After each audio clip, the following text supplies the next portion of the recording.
Alright, what's good, y'all? What's good, y'all? Before we get into the game, I just wanted to finish my food. So we got some stuff to react to. I want y'all to see me eat my food, so I'm low-key just gonna make a small window capture right there like magic. Yes, sir. Oh yeah. Hold on. Put on the light just so y'all know.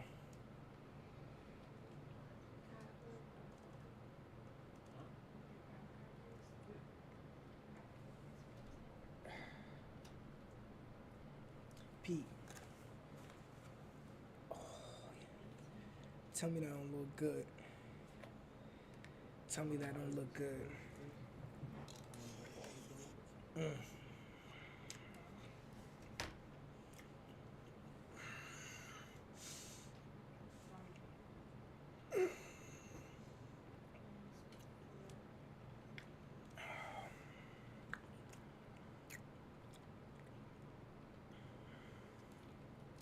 Eggs with the shell still on it.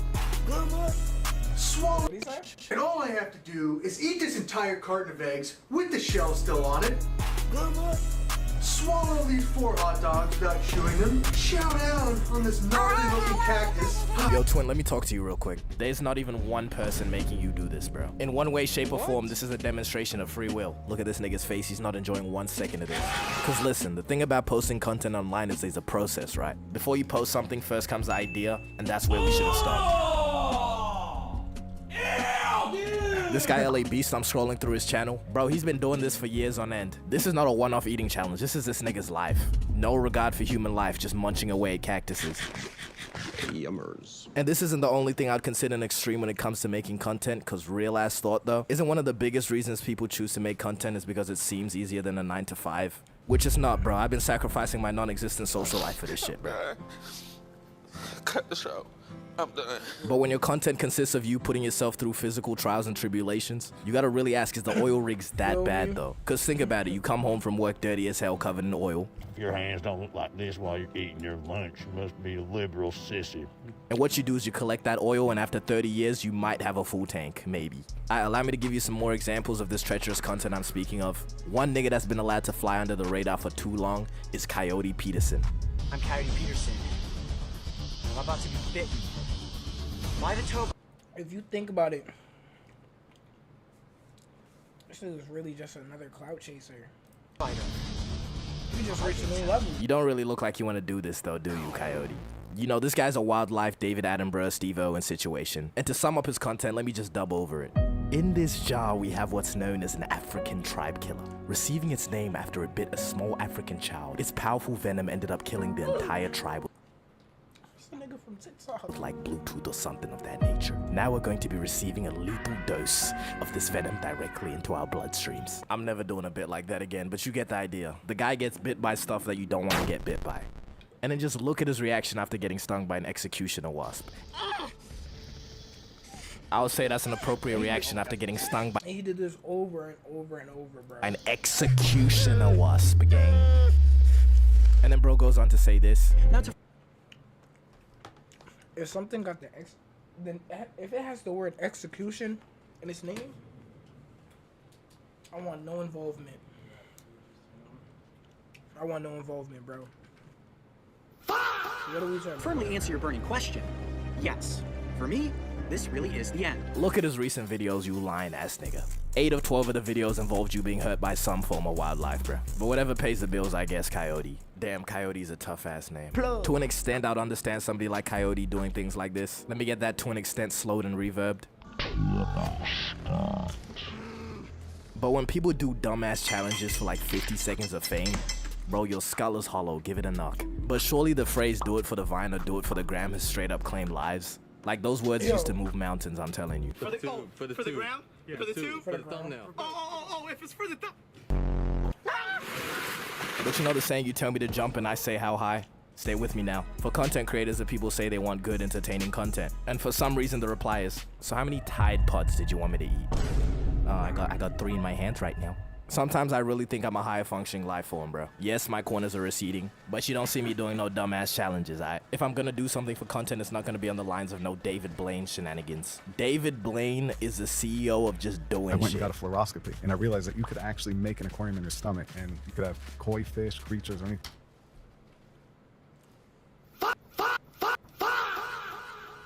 What is he talking about? This nigga just say he's gonna make an aquarium in his stomach? Lines of How's no that even David work? Blaine shenanigans. David Blaine is the CEO of just doing I went shit. and got a fluoroscopy, and I realized that you could actually make an aquarium in your stomach, and you could have koi fish, creatures, or anything live there. Just to list off some things he did in 1999. This is Ridiculous. All the other and that's just one of the craziest things he's done, bro. predating Do It For The Gram. This deranged, irregular human decided to bury himself in a This nigga, hold on.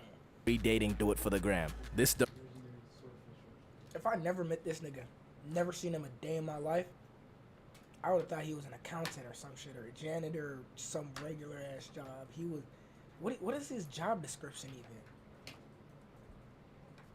deranged, irregular human decided to bury himself in a plastic coffin underwater for 7 days with no reels. So instead of handing in a job application, this guy decided to spend 168 hours inside of a container. Honestly, an interesting perspective to have, but I know damn well bro was doing it for that cable TV clout. This nigga hung himself upside down for 60 hours straight. Doctors literally warned him that this nigga, they said he will die. David said, but them views though. And what I think is his most insane stunt ever is when he froze himself in ice for 63 hours. Surely the large majority of people were telling him just to not do this. That shit sounds ridiculous. Because even if he's just ignoring them, right? In one of his challenges, he hung himself over the Thames for 44 days. Surely there's some executive officials you gotta talk to beforehand, no? Or did the London government hear the pitch for the idea and for some reason approve it? But maybe I got this guy all wrong, because I don't think he even does it for the views. I think this is purely love of the game at this point. I love the game. I love the hustle, man. But it's easy to look at people like David Blaine and Coyote who physically harm themselves for videos. But the mentally straining videos low-key just be as bad. You remember Mr. Beast before he was a bajillionaire? 100%. Oh, fuck poor people.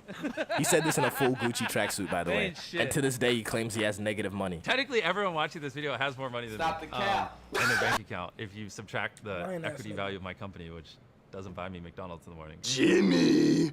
Come on, Jimmy! But anyways, before Mr. Beast was rich, he used to make videos like saying Logan Paul's name 100,000 times, which lasted 17 hours, by the way. It's actually crazy to think that Mr. 451 million subscribers was out here saying Logan Paul's name for content. Tedious content requires willpower, bro. That is something I don't have. I'm such a fat fucking chub. You know that Minecraft hardcore YouTubers that build those Yes, I am. insanely difficult things, and it takes like 4 months to Yes, just sir. complete one video? Those are the real grinders. Because what business do you have building a mathematically accurate black hole? It took bro over 500 hours of recording and editing, and a year in total to complete. It's been a year, Daddy. I have some building a, it's like 4 months turd. Willpower, bro. That is something I don't have.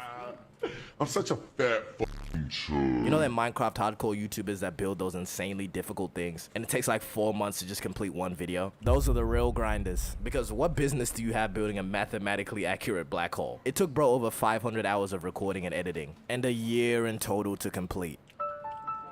It's been a year, Daddy. I have somewhat respect for bro because at least his self-sacrifice for content does not involve committing crimes. I'm looking at you, Boom. This guy Boonk is the CIA's prodigal son, bro. This nigga went viral just for stealing shit. And then he locks in and becomes a Christian rapper. It's all skits. I got permission for it. What a well-spoken YN. Boonk has actually got crazy character development. He gets a pass. Most of you have probably heard of Jackass. I could deadass make a whole separate video on whatever the fuck this is. This is the blindfold.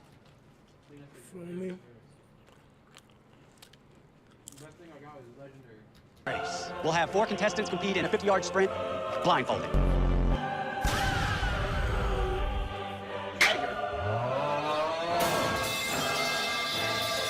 The Jackass movies really encapsulate what I'm trying to say because people really just be doing anything for content. And you know it's bad when even Gumball points it out? I gather the stupidest people in town. Word. Everyone has to wear a blindfold and run as fast as they can. The person who gets the furthest is officially the dumbest. Whenever I see someone doing something within the vicinity of obscenity, I always think of the idea of life trajectory, which is pretty much like how unique experiences, opportunities, choices, you know, all that. It all leads someone to their present situation. Now, what choices could you possibly have made that led you right here, bro? I mean, just you can be psyched after. Not the right ones, nigga, I'll tell you that. Bro, for me to participate in a Jackass movie completely willingly, you have to give me either the deepest bag. I'm talking Rothschild, Rockefeller, blood money, Israel owns 98% of the world, alright? Or you have to throw it into blood. I'm talking Rothschild, Rockefeller. That's a different type of wealth. Nigga, that's not rich, that's Jackass wealth. movie completely willingly.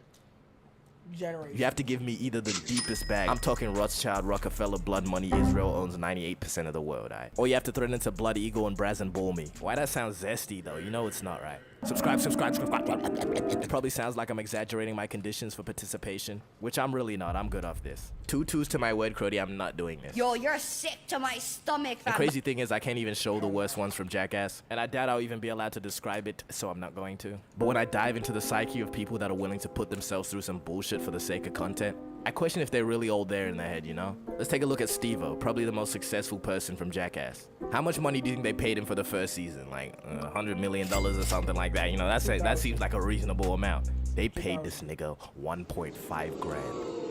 That is the same amount as a set of 4 tires. But in the end, I guess it did work out for Steve-O because it did launch his career and allowed him to do fucking 4 more of these fucking movies. So maybe workout might not be the right word, but you know, he got a little something more than 4 medium range tires. Now, when it comes to content, it's not just all entertainment. I know we got some gooners amongst us, alright? Giving an opinion on OF is low-key too controversial nowadays. So instead, I'ma just pose myself with a hypothetical. If I was a Sophie Rain archetype, right? Am I thooting for the bag? Dude, like, oh my god, like, can we talk about, like, the political and economic state of the world right now?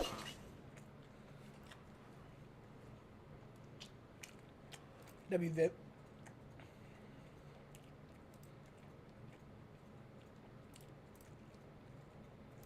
At the start of me creating this type of content, I made a video talking about characters who were just a long time ago. At the start of me creating this type of content, I made a video talking about characters who were just complete menaces to society. Some of the worst, most dangerous men in media history. Guys who have the same type of behavior to steal candy from children. I'm not gonna lie, I'll do that as well. But the point is that I spent time talking about some of the most devious, crazy, intuitive guys that I've ever seen in my entire life.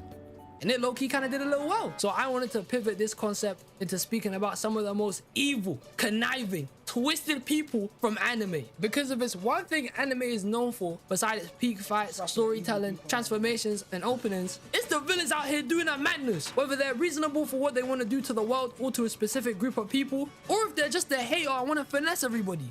Either way though, I can respect their game, man. And for today's video, I've gathered some of the most crazy types of anime villains and just wanted to expose these men and their nefarious antics. Cause half the shit these people have committed is diabolical and they need to do a life sentence in jail, I swear to God. And without wasting any more time, let's jump straight into case number 1. And you man might want to sit down for this one, because I got a sponsor, man. This video is sponsored by Private Internet Access. Did you know that when you connect to the internet at public places like airports or coffee shops? No, sir.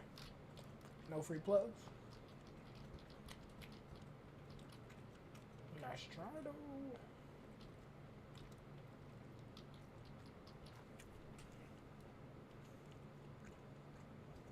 You get Kira Yoshikage, the man who by appearance comes off as a normal working class citizen in the town of Morio, peacefully living his days out working at a department store, pulling all the fine women in the city, having a simple life with a dedicated schedule, and he also has a giant hand fetish.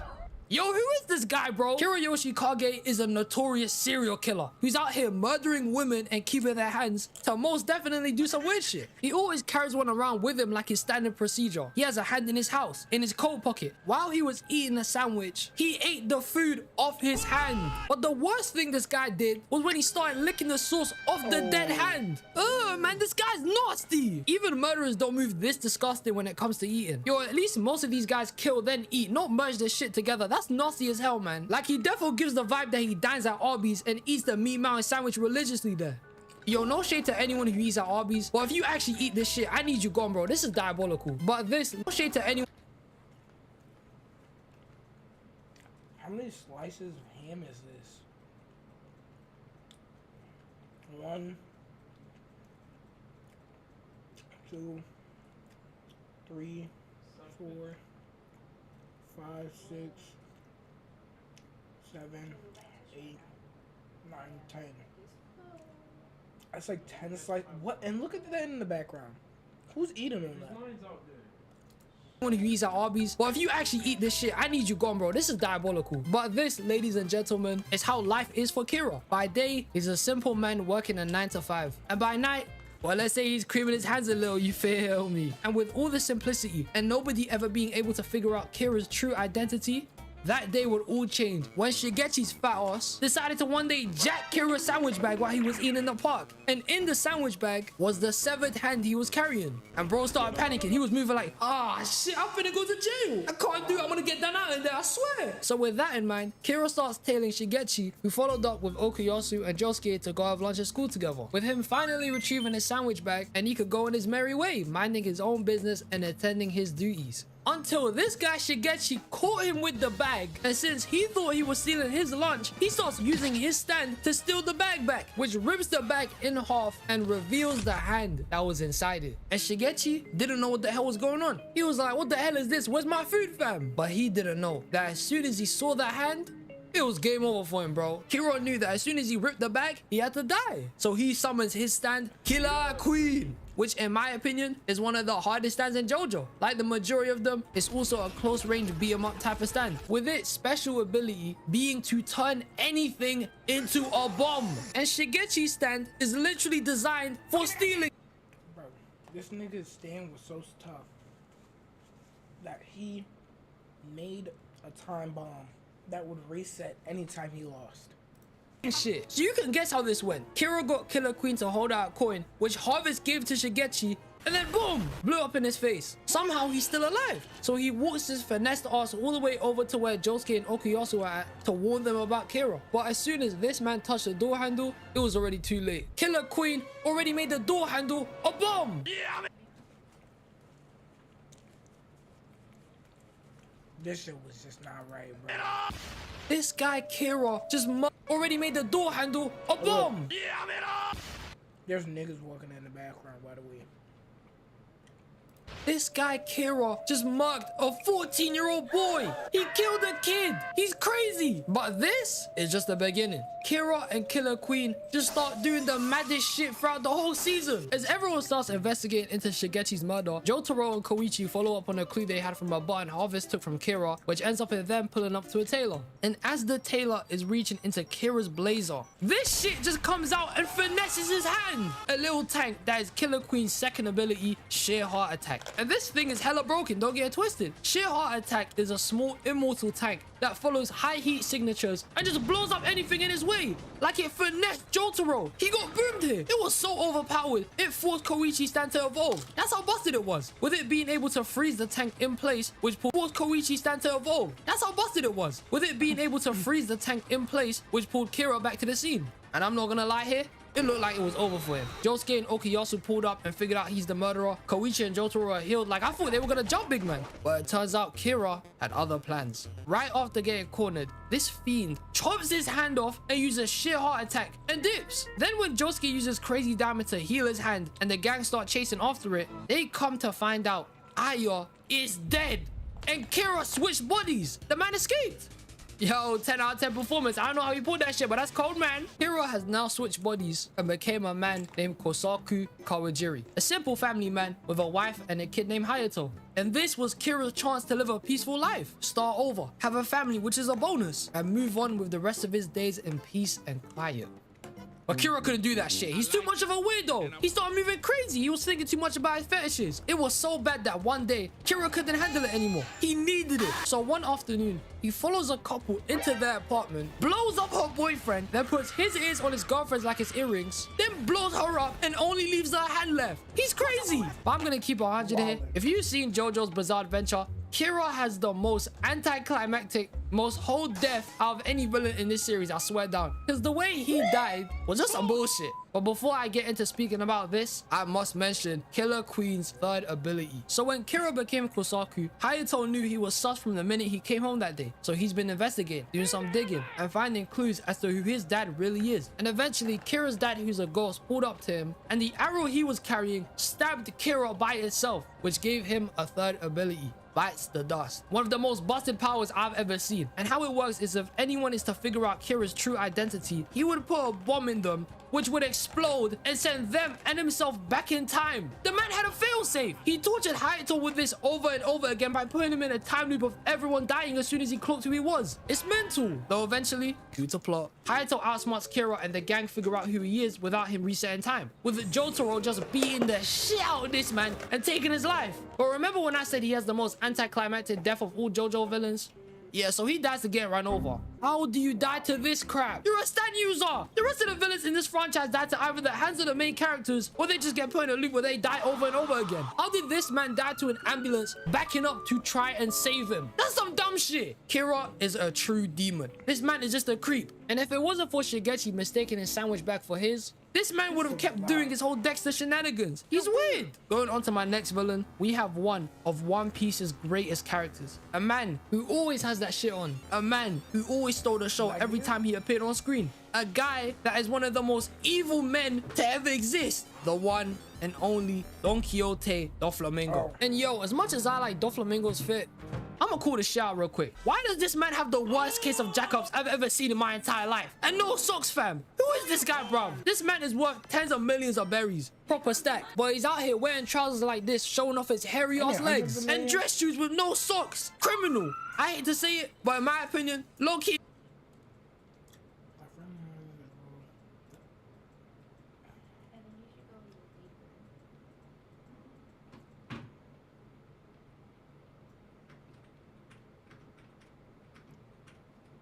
What's good? What's good? Damn.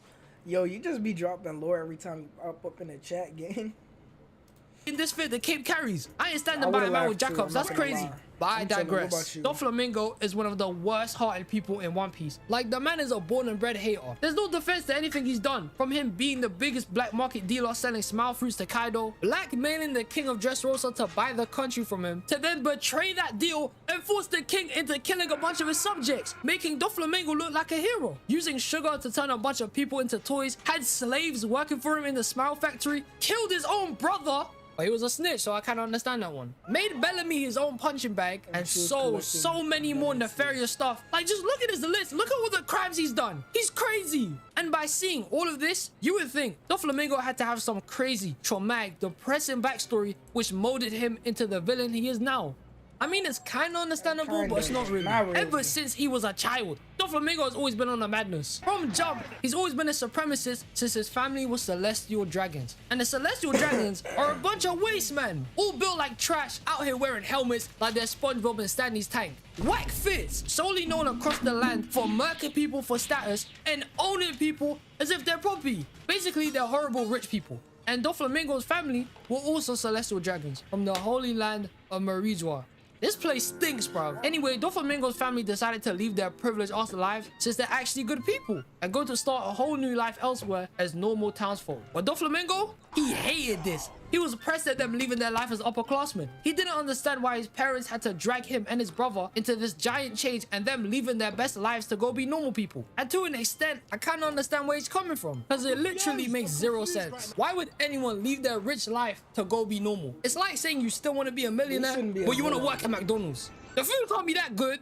I love my sweet chili wraps though. They're amazing. It doesn't make any sense. Like, I'm as humble as the next person, but even I know that's some bullshit. And oblivious to all the malevolent actions celestial dragons have caused, his dad reveals to the public that he is one, which gets their house burnt down. And the people are angry. They hate celestial dragons, and they just start chasing them down house to house to kill them, which gets their family to settle down in this rundown shack. His dad even asked to come back to Marijois, and the celestial dragon said hell nah and just hanged up on him. Doflamingo and his brother used to get beat up as kids, and the environment they were in was so bad, their mom died.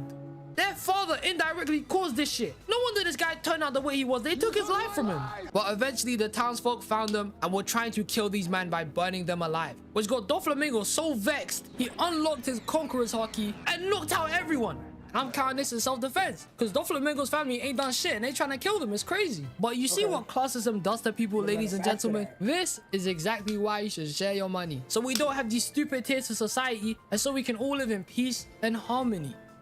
So here's my cash app, but for what it's worth, it's kind of understandable to what reinforced Doflamingo's hating mindset. Like, imagine as a kid, you had everything, and it just got taken away from you because your dad thought it would be better for you to be broke. I guarantee you, none of us are gonna be happy after hearing that. We're all gonna tweet.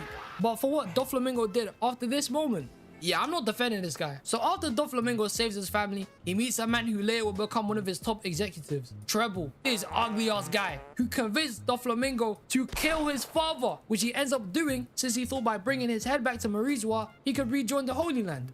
And they said, hell no, we ain't letting you back in. So when all else failed, Doflamingo turned to a life of crime, establishing the Don Quixote pirates, and just causing a bunch of bullshit across the world, making a bunch of guns, drugs, somehow becoming a warlord of the sea, finessing marines, making Smoker look weak, cutting Or's foot off, and just moving like a tyrant for the rest of One Piece, firing straight bullets into Law. And real quick, you see Law and Dressrosa? Oh my days, bro, I gotta get off my chest. It took one arc for this guy to go from making people switch bodies, lifting a whole navy ship, and cutting a whole goddamn island in half, to just getting his shit rooked like 100 episodes later. It doesn't make any sense. This man became sorry, getting packed up several times, even using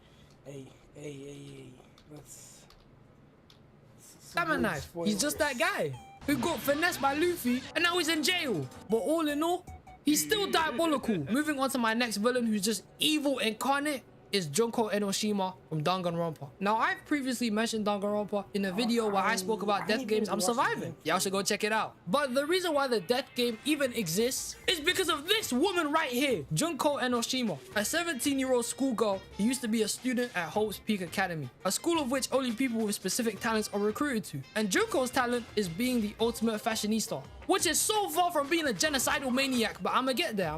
With Junko having a very successful modeling career and a lot of publicity, it gave her the opportunity to join Hope's Peak, which is where she set up the first killing game, nicknamed The Tragedy at Hope's Peak Academy, in where Junko, alongside her sister Mukuro Ikusaba, the ultimate soldier, got the student council of Hope's Peak to go ahead and murder each other. And if they didn't, Mukuro was just gonna kill them anyway. So they were pretty much cooked here, with Junko pulling up and having a bunch of blackmailing material that they would either want or would just ruin their lives completely. Money, kidnapping family, grudges, secrets that would completely derail everything for them and ruin their lives forever. And thus, with these actions being placed into motion, the first killing game began. Everyone started moving crazy. Murder this, murder that. Shit went from 0 to 100 real quick. Everyone started massacring each other, shooting each other, shanking each other, just doing any bad thing imaginable to themselves, ending anyone in sight. It was mad. Ladies and gentlemen, it was horrific. So once the killing subsided and there was only one guy left, another man joined the battlefield,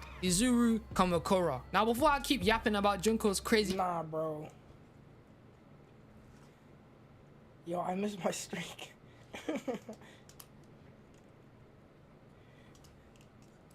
antics, I think I need to tell you a little something about Kamakura. Izuru Kamakura is a product of an experiment the school ran to create what's known as the Ultimate Hope, They were tying science to being talented. Shit's crazy. And the test subject of this was a boy named Hajime Hinata, who had no talent and only made it into Hope's Peak by enrolling into the reserve course for the normies. Yeah, they were kind of separated. They had favorites here. And with Hajime undergoing surgery to become Kamakura, he lost all his memories and just became hella nonchalant. So when it came down to him first meeting Junko and hearing her motives, he just decided to tag along because he's bored.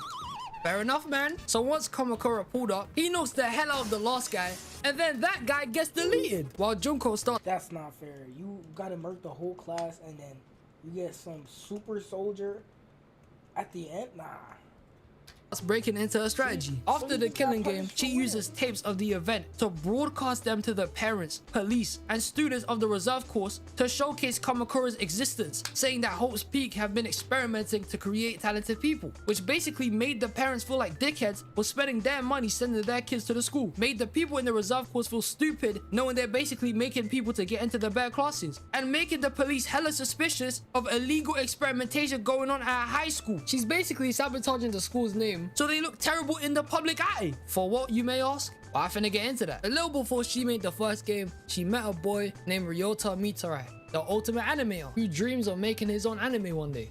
And that's beside the point. The most interesting thing about this guy is that he uses specific techniques in his animation to basically make some sort of eye candy for the viewers. Or as it literally is called in the anime, he has brainwashing techniques. So with Junko hearing that, the plan was in motion. Using the footage from the first killing game, combined with the techniques Ryota used to make anime, Junko created a whole brainwashing video that would turn people crazy for despair, essentially making them enjoy killing people. The woman is wicked, and our first targets to use this footage against were none other than the upperclassmen on the ultimate course, which is just the main class from the second game. So by brainwashing their teacher, making the class hella concerned, which got them to go looking for her, that same teacher led the student class rep, Chiaki, into the first torture game. While the rest of the class made their way into the same exact room the trials are held in, and had a front row seat to Chiaki's punishment. And this shit is one of the saddest things I've ever seen. She starts running through some temple run type dungeon, trying to avoid all the traps and things in there designed to kill her. And while she's in there, everyone else is witnessing her in the punishment, which in turn is brainwashing them, making them vulnerable to the despair video Junko manipulated Ryota to make. And as Chiaki thinks she's made it safe and sound to the comfort of her class, she gets shot with a spike and impaled by a room full of them. Shit was tough, man, and that was it. Junko got what she needed to turn the same class of people into murderers. All of them became crazy, started wiping out the general public. She relayed the same video to all the other students at the school, and they started deleting themselves. And if you're wondering how this class caused the end of the world, some of these man's ultimates are stupid. This guy, Yakuza member, used the whole Yakuza to kill a bunch of people. This guy, ultimate chef, poisoned all the food in the world. This girl, ultimate swordsman, she started soloing a bunch of people. And on top of that, Monokuma robots were being made, which were just taking people out in the streets, and the whole world was just cooked then. Junko Enoshima started what is literally called, and I quote, the biggest, most awful, most tragic event in human history. And for what, you may ask? Why did Junko decide to end the world? Why did she even want to destroy the planet and cause murders and genuinely turn the earth into a giant shithole? Well, it's because she's crazy. She's evil for the sake of being evil. She likes murder. She likes killing. She likes to see people suffer more than happy. So in other words, she's the devil incarnate. And remember earlier when I told you Junko's ultimate talent is being the ultimate fashionista? I lied. Her real ultimate talent is being the ultimate analyst, which makes sense in how calculated her plans were. She's a genius. This woman is unfathomably evil. I ain't got nothing to say here. She's dark. But Junko is nothing compared to the last person I have in this video. To the viewers still watching by this point, I've spoken a lot about crash outs in my time. Reasonable, unreasonable, evil, not evil, menacing, and just pure good. But this boy I'm about to bring up last is by far the worst person in this video. Sure, he might not have done the same shit as the rest of these guys, but I want you to remember, he's the youngest person to be doing any of this shit in the history of all evil villains. This child is the devil. And this ain't no metaphor, I really mean it this time. You have to understand, he really likes that fried chicken. Police are looking for a group of thieves who pulled off quite the brazen robbery. You can't keep getting away with it! Can you tell me your name? Milton. And your last name? Deshaun.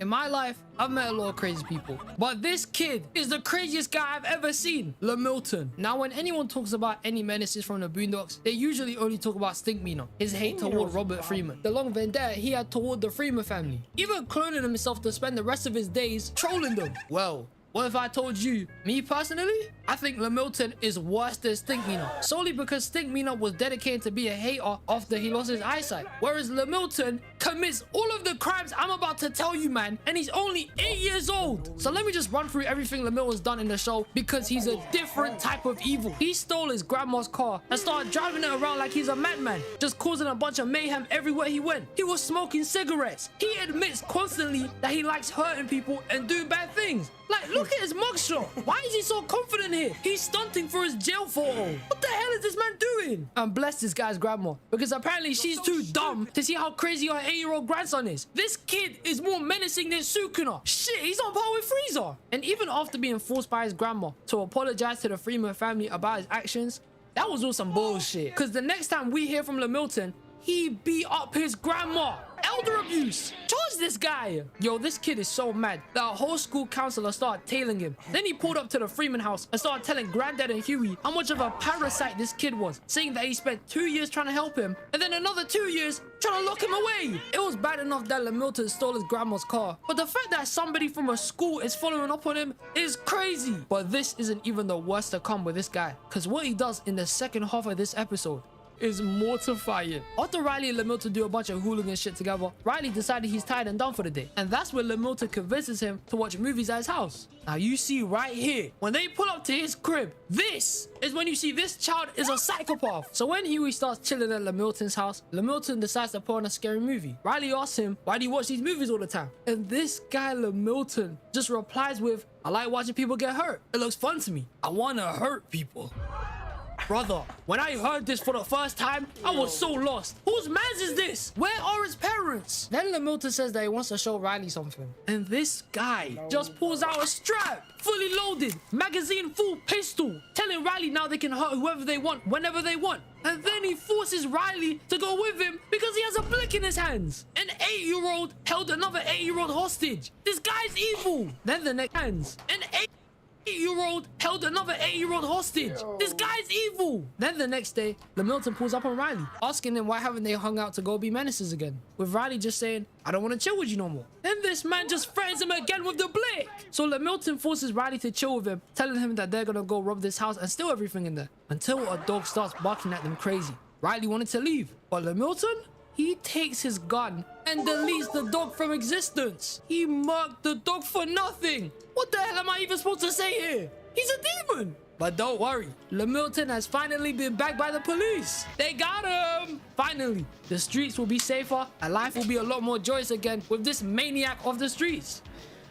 So Lamilton got out of jail the next day. After Riley finishes detention, boom! Lamilton was waiting for him. Started threatening him like crazy, pulling out the blick once more. Then Riley jacked his gun, paced all the way up the stairs, and dashed it off the building, leading to Lamilton to just give Riley a hefty bang in the face. And then these men get to scraping. Eventually, Lamilton is beaten and he's dangling off the side of the building, with only Riley holding him up. Then, when Granddad, Huey, and the guy from the school pull up, the man from the school paces to Riley and forces him to drop Lamilton, with it ultimately leading to his untimely demise.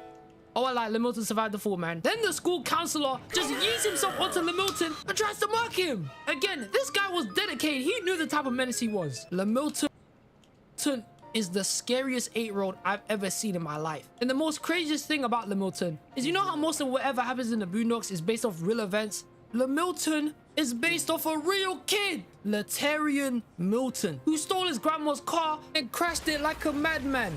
I guess you could say he liked doing bad things. Lamilton is the most dangerous person mentioned in this video because he accomplished all of this at 8. Imagine what he's capable of doing at 10, 12, 16, 20. The possibilities are endless. He would have ended the world worse than Junko. And if I ever saw Lamilton, I'm calling it quits, bro. My life is over. But these were some guys in anime that are just the definition of menaces. If you man got any more I haven't mentioned, I want to see some in a future video like this, let me see it in the comments down below, man. Also, I will be doing a future upload that has something to do with public transport. I'm not gonna disclose what it is, but it gonna be nice. I already seen he dropped that. Boom. We're gonna get into the game.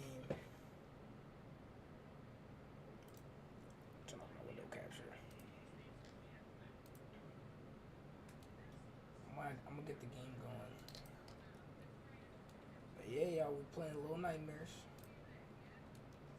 We're trying to play this game for a minute.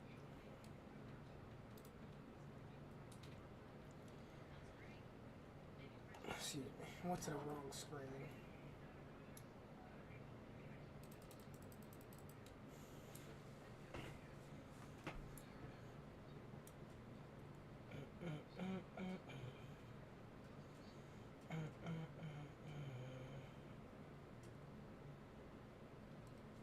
Probably play for an hour.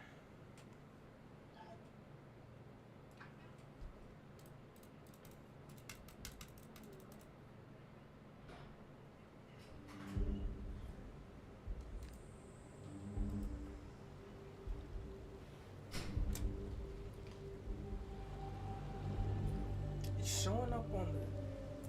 Why isn't it showing up on my screen? Okay. What the hell?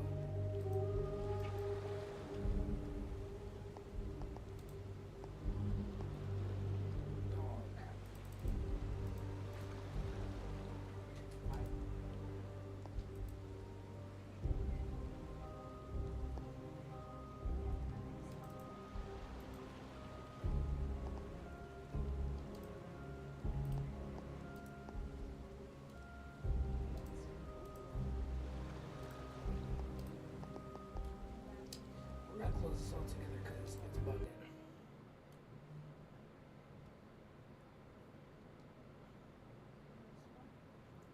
Let's try this again.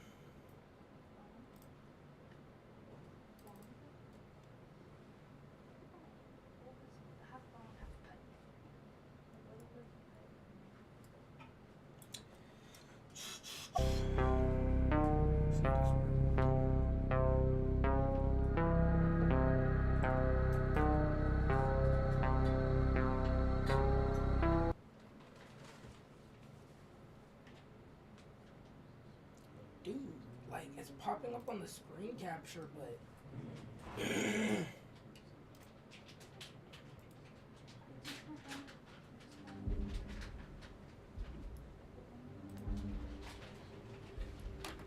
dog.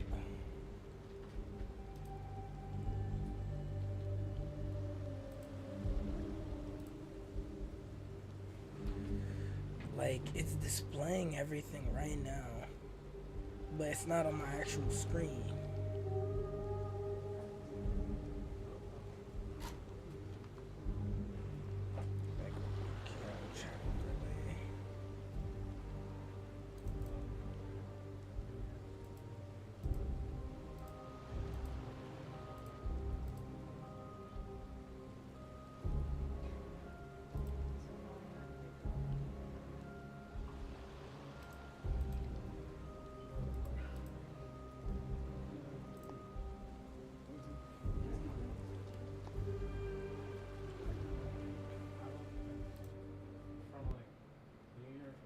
I don't know what's going on.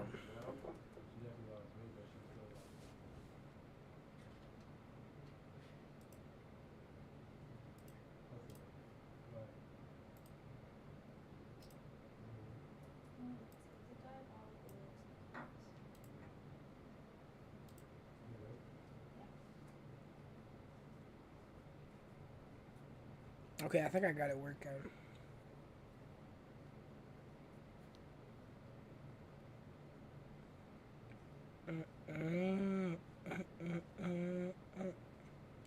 Never mind, I probably don't.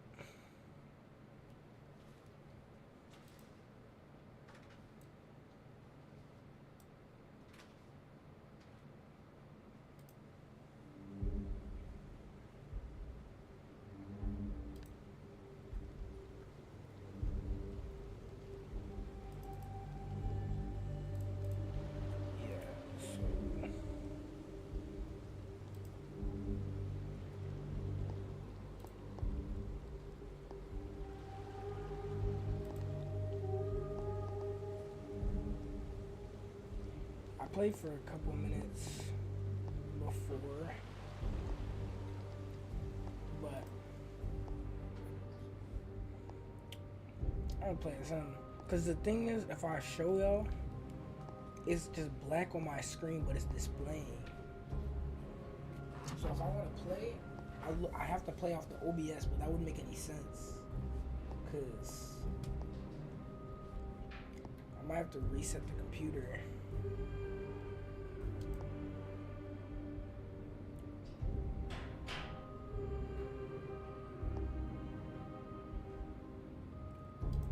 It's being mad odd. I'm gonna try one more time. One more time I'll try this.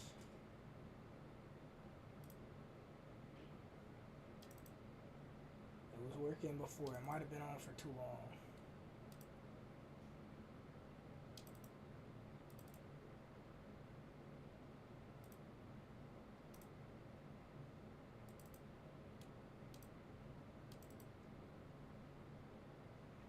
This is the last try before I restart it. Yo, I made an edit using this game. I'm scared to post it. I'ma send it. Alright, bet.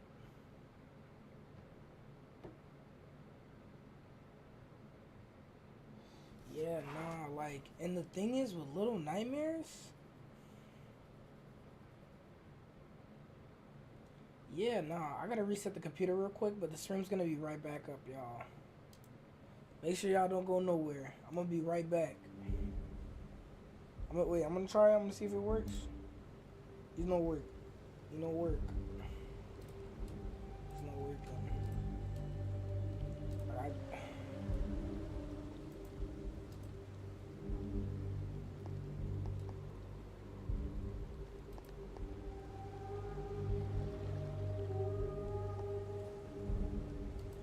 I mean, what am I supposed to do? Like,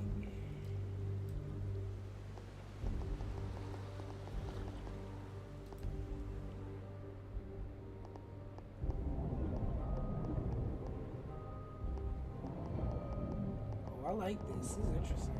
Hold on. I'm gonna check out the TikTok, but I have to reset the stream. So, be right back.